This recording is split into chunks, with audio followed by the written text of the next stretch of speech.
Hello, everybody, and welcome back to another Backseat critique. This week we have a very special guest. Of course, I'm talking about Salem the cat. But more importantly, we do have our dear friend Leon. Leon, would you like to introduce yourself and plug your socials? Oh, sure. My name's Leon. I host a show called Renegade Cut, and you can usually find me on pretty much all the platforms at Renegade Cut. For a little while on my YouTube, I couldn't have the username Renegade Cut just all the way through, but I have snatched it back. So you may now find me there at Renegade Cut on YouTube and on Blue Sky and Instagram, I believe. Excellent. You may also find Tim in a couple of reviews with me on my stuff. The one with the Freak Show review with Sin Wicked and yourself, and what was the one that you did by yourself? The Possession wasn't Children of Tomorrow. Oh gosh, what was it? I know I remember it was in the Freaks one, and I was in heck, I wore makeup and everything, and I can't recall off the top of my head. Was it Life Returns? No, that was Tony Goldmark. You must have been so scarred by it, you've just taken it completely out of your mind. Yeah, it sounds like most of the reviews That we must do. have been it. But yeah, definitely worth following and subscribe. So look them up. Yeah, But check it out. what were we watching today? Ah, yes. As we have a special guest, the film that we watched was, of course, recommended by our dear guest. So, would you like to give a Yes. little, we're not at the spoiler section yet, so would you like to give a little spoiler-free Oh, sure. description of the film you subjected us to? Yes, I watched maybe the first 5 minutes of it before we all watched it together. But so I'm not an expert, but basically what happens is this is a movie called SnowWhite and the Seven Samurai, made by the Asylum to cash in on there being a new live-action Disney Snow White film, I suppose. The premise of the film, I should say, the premise of the film is that there is a young woman whose father passes, and she has quite a very wicked stepmother. It is familiar in that way, and then deviates dramatically. Let's just say. Very much so. And we're Like, definitely going to cash it in doesn't too. deviate quite so much that there's lesbianism, but you really feel like there should be. There are a lot of ladies in the movie. When I was watching it, I was like, okay, my big question is this: which one is Sneezy? You know, but Well, we know which one was dopey. but it was. Well, what did we think about it? I'm not sure how the round table goes, so I will. So I will say, I hated it. Oh, tell us how you really feel. I wouldn't shut up criticizing this thing when we were watching it. It was so dumb. So dumb. I will say it's disappointingly pedestrian Asylum movie with the title Snow White and the Seven Samurai. What you'd expect is what you get. And Asylum films very rarely deliver what the title hints that it might deliver. But they put a lot more effort into the titles than they do the films, and this is no different. There were seven. There were seven of them. They did deliver numerically. But yeah, this felt like it was not only cheap, because cheap doesn't always mean bad, but it was cheap and unenthusiastically created, I guess would be the way I would put it. It felt like everyone was just a little bit tired. Everyone was just a little bit tired and bored and not happy to be there. I think the best actor was Quentin Rampage Jackson, who only had a handful of lines, but he delivered them well enough. Which one was he? He was the large fellow who had the hoodie and pulled the hoodie down with his hands and says, like, I'm here to kill people. I don't think that was the exact line, but something like that. Oh, the woodcutter equivalent. Yeah. One of yeah, two was, minions who I actually guess had a that was his role. face. You're not going to say. Well, I'm going to have to be contrarian here. Oh, I'm no. not going to say I liked the film. I'm definitely not going to say that. But this wasn't a terrible film in the normal way. I would normally approach one of these films that Hagan makes us watch, and it's just awful on every level.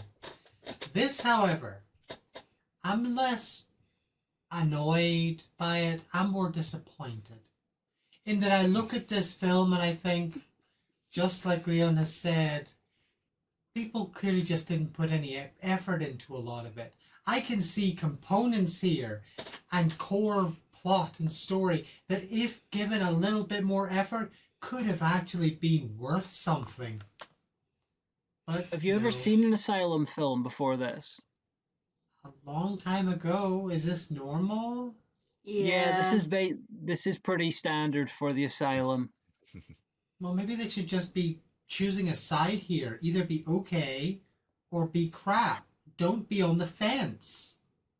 It's except there's one or two which are above that. For instance, their Sherlock Holmes, where he has an Iron Man suit and he fights a dragon. I remember that one. Yeah. Yeah, that was passable. I remember watching that and thinking this was better than I expected.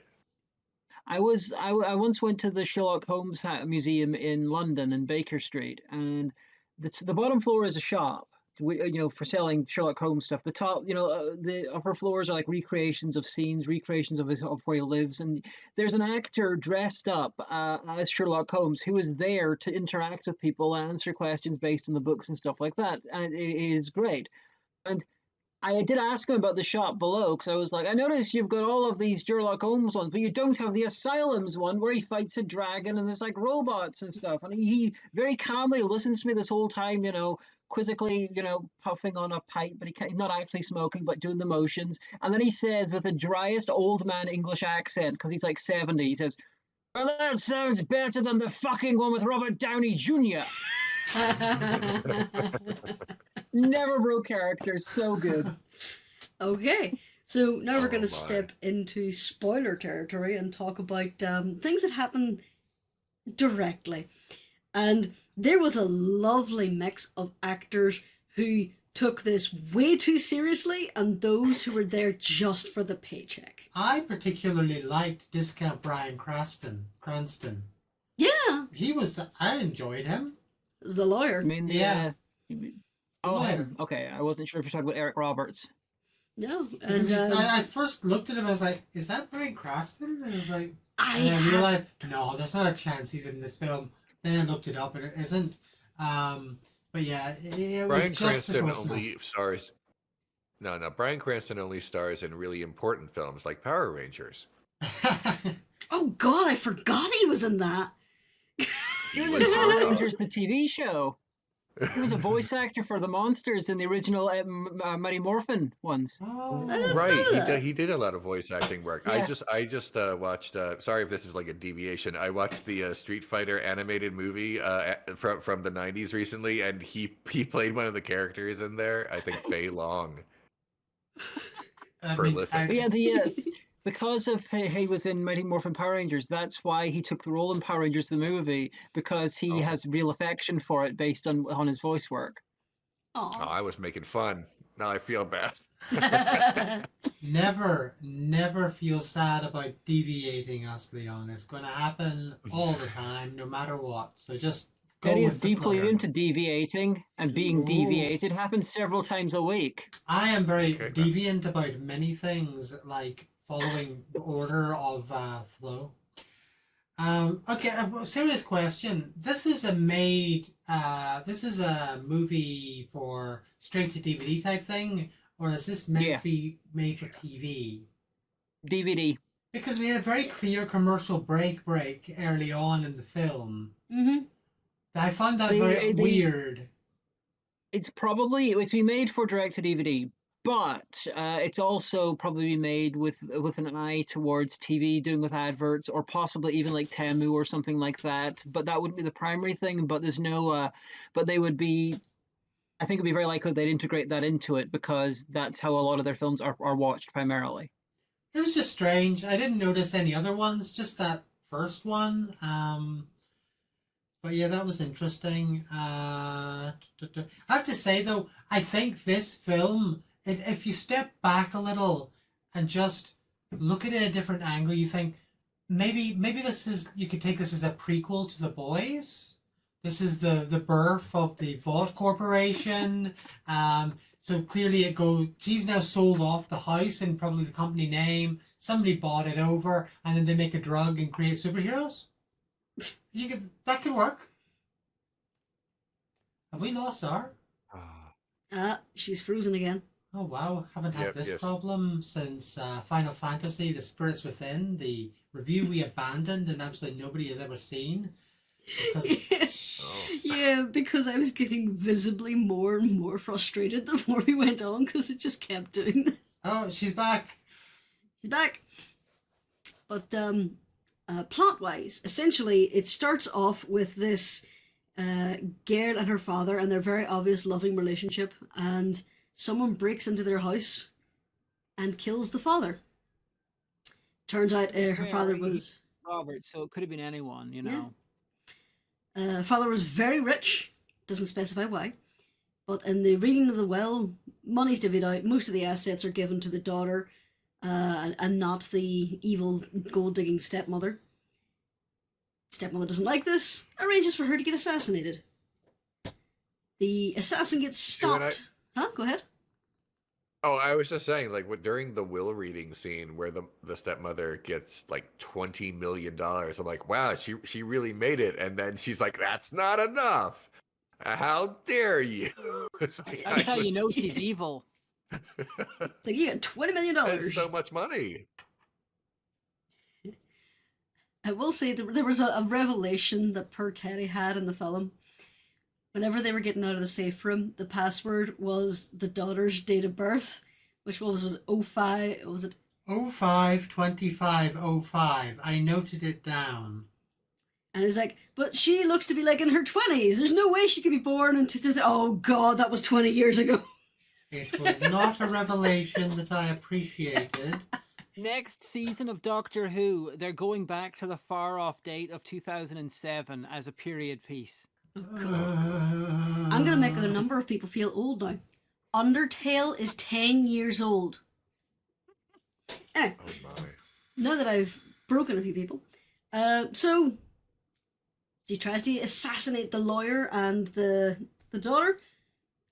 Assassin kills the lawyer, has a very unconvincing fight with the daughter, and then she is saved by this transient who we had seen brutally slaughter someone who attempted to attack her earlier on. And with an amazing super drug that after she looked like she got stabbed several times, In the back. took a little bit of it in her nose, and suddenly, whoop, she's fine. I also just want Okay. to point out the training montage where they agreed to train her to become one of the secret organization of samurai.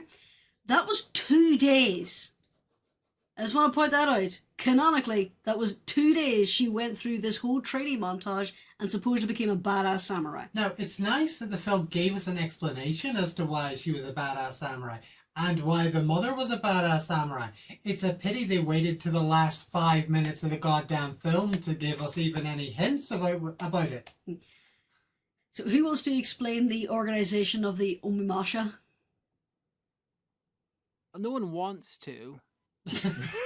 I think they said something along the lines of the Onimusha are they're samurai, and there used to be so many of them. They were crawling all over the place, righting wrongs and fighting for justice and all that good stuff. And now, for some reason, perhaps the times have changed, and now there's like a handful scattered around California or whatever. And I guess there are 7 left, and they want to increase their numbers. So the SnowWhite character says, "Hey, I thought you wanted more. Let me be a samurai. I know how to fence." And that was apparently enough for them. It was very silly. Like, the name, 8 Samurai, that just doesn't have the same ring to it. It's a bit like whenever you've got, the 3 Musketeers, and then you have D'Artagnan is technically a Musketeer too, and so they had a film called The 4 Musketeers, and it was just a bit weird. Yeah, doesn't fit. But we found out the reason her father was rich was because he was one of 4 mafia bosses who ran the fucking city, apparently. One of what they called the 4 pillars. And now with him dead, Yeah. the other 3 pillars are basically waiting for this shipment to come in. Never really specified what's in it. Drugs, guns, not specified. But apparently it will help them cement their control over the greater Los Angeles area. And the evil stepmother, because her father's dead, she now wants to be part of the 4 pillars. Walks in and starts mouthing off to these mafia bosses, and they're like, "We'll fucking kill her." They fuck it I up think she royally. realized that 3 pillars is the strongest sort of shape that you can have when it comes to pillars. Like 4 pillars has 4 legs, like a 4-legged chair, has more weak points than 3, if I remember correctly. Like That's like- geometry wise. That's why cameras are on tripods. Yeah. Or half our reviews are on my head. This film seems to treat samurai the same way that Vikingdom treated Vikings, as in I'm not sure that the people who made the film had ever actually knew anything about them and actually didn't think they were real, and so just made up a bunch of shit, and that was it. Now, Nicola earlier mentioned about the timing of the film, and the timeline is something I definitely take issue with. We had such a tiny amount of time between when she supposedly gets stabbed multiple times, she gets trained, and then she runs off. Now, you tell me, if you're a crime boss lady, and you've just murdered all the crime boss people, and you know the daughter of your ex-husband who used to live in the house is alive and coming to kill you, would you change the door code? Mm-hmm. Because I think I would myself. But anyway, my point is back to the timeline stuff. The problem with a big problem with the script and how the film structures is there's no push to progress. There's no reason why the crime boss lady had to kill the other crime bosses quickly. There's no reason they had to kill her quickly. There's no reason why our SnowWhite character had to get involved in killing any of them at all. And there's no reason why they had to rush to the final fight right away. They had no connection They to had the the most shipment. important reason possible in film: contractual length of the film obligation. Hey, they would be much Yeah. happier. All they need to do is put a few little title cards that says 6 months later. They learned how to do it at the end of the film. Yeah, like they could They have were learning it. They were evolving. Are you sad that they evolved? They could have Yes. had a time skip of like a year and then had a show where the other 3 bosses were like trying to undermine the stepmother because she doesn't belong. She's not a blood member of the family. They did state that at one point too. Yeah, like imagine how much better it would have been if the daughter was assumed dead for a couple of years. She was training. She was regularly stopped from going against the mother who has solidified her power. And we actually have a reason why the other samurai stops her from going, because she would find out. She then maybe does it on her own. Then she discovers it one-on-one, goes back, and it would be much more of an impactful thing for the stepmother than 2 days later after Hoodie Guy says that he killed her. It's like she went after the stepmother herself, lost, and then ran with her tail between her legs back to the samurai. That's where they could have put the time skip. But also, the stepmother had her unconscious twice when she had a gun in her hand and a sword nearby. She could have just double tapped and finished this whole problem twice. How many times did they knock that other henchman out? The Discount original Jason Momoa? tripod people, the henchman with the long hair. Yeah. Just time after time, it just got knocked out by everybody. It almost like it was a running joke without the joke. Well, Yeah, then he just clearly played the with sword him. instead. They kept knocking him unconscious, knowing that eventually the brain damage will get so badly he will end up dead. You know, it might take about 3 years, but you know, this way they can stop knocking him out if they actually decide not to kill him. It makes perfect sense. There was this one scene where they had captured him. They had him tied to a chair. she's in the background being all intimidating, like barking orders down the phone, and then just her henchman, for just no particular reason, is just throttling this guy in the corner of the screen. It's just like, why? He's tied up. I took particular irritation at the discovery of the daughter of who killed the father. It's like, okay, so evil stepmother, I know you killed my father. How dare you do that? Oh, I didn't kill him. This other person you know who you're best buddies with now killed him. Oh. Then the stepmother knocks her out. The daughter gets woken up, and the first thing she does is punch the other friend and says, you did it. It's like, wait, you already thought this person murdered your father, and she says one line, and then you immediately attack your friend? Like, if you've got friends like that, who needs enemies? To be fair, it was a very obvious plot twist. I was waiting for that to be revealed because I thought it was so obvious.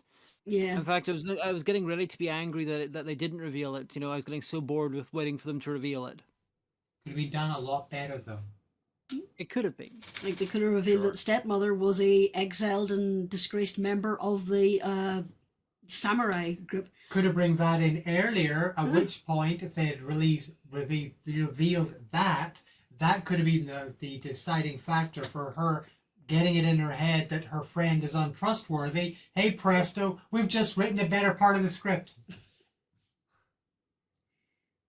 Not that hard. Fair.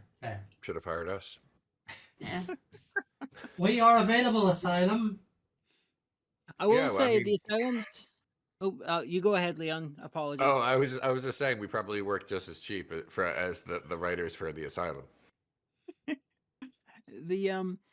I will say that the Asylum films don't have the best record, but their TV stuff is far better. It's quite weird. I mean, Z Nation, their Walking Dead sort of takeoff is spectacular. It is. I will admit, amazingly it is silly. actually really good. I enjoy it. And its spin-off Black Summer is the most dour and depressing bit of zombie media I've possibly ever seen. It is just horrifically unhappy, which is makes it doubly weird that it's the prequel to Z Nation. So if anyone needs any light escapism from our current situation in this day and age, then that's one to look at. You could also recommend the anime that is a zombie apocalypse, except it's not zombies, it's cats. And if you pet the cats, you turn into a cat.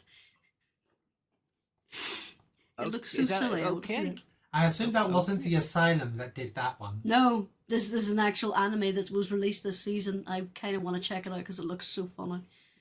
It's the characters are all playing it straight, like running away from these cats. I'm like, no, I can't look at it. It's too cute. Don't pet it. Okay. I'm just looking this up now on my phone just to see, and apparently this zombie show, I'm assuming it's a zombie show, ran 5 seasons on Sci-Fi. I am out of the loop. I did not know Z that Nation, at all. yeah. Z Nation, yeah. Oh wow. The best way to Good for describe them. Z Nation is imagine Walking Dead, but also take, you know how most zombie films have one scene or one moment which is just transcendently imaginative and ridiculous. Say, you know, bits with the zombie baby and Brain Dead, or like there's a scene in one film, it might not be zombies though, where a guy's using a combine harvester to shred a bunch of them. You know, just bits like that. The entire show is built of shit like that. Yeah. There is no one dull scene. moments. Okay. There's a character in it called Doc, and I love him. He's just this stoner hippie. And there's one point where he is trapped in an air vent, like tangled up in cables. And there's a zombie tangled up in cables next to him. So he's like holding the zombie at bay, and he's like smoking a blunt. And then he puts the blunt in the zombie's mouth, and the zombie gets high. And then they're just both chilling in the vent with zombies high as balls. They have like a giant tumbleweed made of zombies just blowing through America for some reason. They've got one of the main characters is a zombie with the power to control other zombies, and he's perfectly sentient and stuff. It's zany as fuck. Yeah, it's really funny. Anyway, back to what we were talking about. So, technical aspects of this film, a lot of the actors did not want to be here. None of them were really trained in any sort of fight choreography. Several times the minions and guards were just the same guy in the same top of the same mask, just in a different location. Who would do such a thing? Never.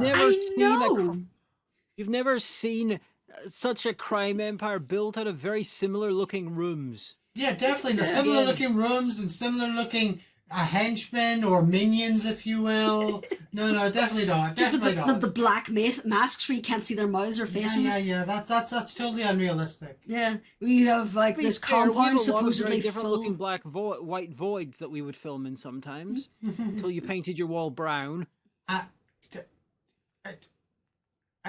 Shush. And then they, whenever they had the entirety of the forces of the goons in her house to prepare for this attack, it was 3 guys. Yeah, the entire organized crime force in LA can apparently be defeated by the Girl Scouts. Oh yeah, and these supposedly very well trained warriors were dumb as fuck. These samurai. There's at one stage one of them is running away from 2 men with rifles. So instead of going over to the hedges or over to the low walls for cover, she runs in a straight line across a brightly lit lawn, and just gets gunned down immediately. It's like, not trained. Speaking of positive things again, I did enjoy the cold open. I thought that was nice. Opening us up, questions. Who is this guy? Who's the daughter? People are coming to find them. I wasn't entirely sure what was going on, which was nice. I did find the safe room a little unrealistic, considering it had a boring, light wooden door. Mm-hmm. But it was a nice way. Think about it this way: to get around that problem, he's played by Eric Roberts, who played the Master in the 1996 Doctor Who movie. So clearly, he's the Master, and that's his TARDIS, and so it doesn't need to look anything but wood. Okay, Just heck, Shannon, you accept you accept me and my Vought prequel idea, and I accept your Doctor Who one. Hey presto, we've now linked the boys in Doctor Who's universe into one thing. Yeah, so like off screen, he regenerated into either Jeffrey Beavers or Alex McQueen, and we're good for Big Finish Doctor Who to continue on, and it's good. That's also that's Julia Roberts' elder brother. Really? Yeah, Eric Roberts. Interesting. I guess I did not know that, I have to admit. His daughter is Emma Roberts from American Horror Story, and a bunch of other things. Punky Brewster was she? She was in a TV show in the 90s too. From a technical standpoint, continuity was not this film's friend. Are you shocked? Sound design, you all know me. I like to go on about sound design. Very poor choice of music in several situations. At some points, they just kind of forgot the soundtrack. There were a number of times where it was very obvious that the voice lines were dubbed over later and weren't lined up properly. The Foley was terrible, but it's an Asylum film. It really needed some Quentin Tarantino-like needle drop bits. It would at least make their action scenes a little bit more impressive. It would trick you into thinking their action scenes were more impressive than they were. Well, at least they didn't They use had, the... they had to rush it out. They had to rush it out real quick so they can get it out before the Disney SnowWhite. I think it was released almost a full year before that, though, so maybe that doesn't track. But we'll make use of it, though. Oh, yeah. Definitely, timing's great for us. That's true. I was kicking myself earlier on. I remembered. I was like, wait a sec. I could have reviewed Snow White: A Tale of Terror. God damn it. We still could. Sigourney Weaver plays the Wicked Queen, and the dwarves try to rape Snow White. It's great. Jesus. Zara, you're not meant to link the idea of rape and great in one sentence. The film is great. Take a shot and all that. Her dad is played by Sam Neill. Oh, really? Oh, cool. Yeah. I do like Sam Neill. I was just thinking, yeah, it's so weird. Just last night, I was thinking I should watch Event Horizon again. It was just, oh god, it's so good. All right. Or if you want to spend double the time and have like half the film fun, you could instead watch one of the Solarises and Death Ship back to back, because you put them together, you get Event Horizon. Don't watch Death Ship. All right. So before we go off on another tangent, as we are prone to do, final thoughts, Hagan? It's not great, shall we say? And I just realized the last video me and Leon did together was the Freak Show review years and years and years ago, and that was also the Asylum. So Oh yeah. there you go. Oh yeah. So does that mean I will pretend that I planned that. The Does that mean Asylum if we brings people together across decades. Okay. Does that mean if we bring Leon back, we have to watch another Asylum film? Probably. No. Yeah. Alright, final thoughts, Teddy? I will return to my earlier thought. I'm not angry. I'm just disappointed. And very special guest? I will say, I want to say it wasn't good, but at least they tried. But it really didn't feel like they tried that hard. So I can't even give it that gold star. I'm giving it a bronze star for existing only. And I stated my thoughts about it at the very opening hurdle. I hated it. It was dumb.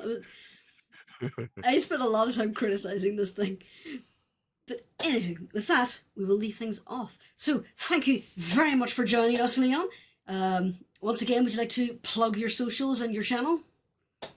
Oh, sure. My show and I guess my username is Renegade Cut, and you can find that on YouTube, Blue Sky, and Instagram. Yeah, we will put Oh, there... I almost forgot. And Tumblr. I almost forgot that I still have a Tumblr blog. So Tumblr there is still too. a thing? Tumblr is still a thing. Learn something Yeah. new. I pop onto it every now and again to laugh. So if we'll hopefully remind whoever is uploading the video to put their details in the doodly-doo, so you can check out some of their stuff if you haven't already heard of the more famous person that we're talking to. This is the first you're hearing from them. Hi. Anyway, so with that, thanks for joining us. Hey, don't forget we have to do our own plugging. I was about to do that and then you interrupted me. Check out our Patreon, check out our Discord, be sure to check out some more episodes, like, subscribe, give us some little interactions down there, even if it's just to criticize the fact that the cat wandered off in the first 30 seconds. You know the drill. And we'll see y'all next time. And this hat is a plug for the next review, Went the Day Well, which, let's just say, when it turns up on YouTube, I might have had to add an undulating rainbow effect to it, because the bots are not happy with the film being used on YouTube. One of the clips they took exception to is me having 4 seconds of footage. So, in a bit of desperation, I added this rainbow effect just to see what happened, and they've not blocked it yet. So, I might have to make it look like a vaporwave album. Yeah. Cool. Cool. So with that, thanks for joining us, folks. We'll see you next time. Bye-bye. Bye. Bye-bye. Bye, everyone.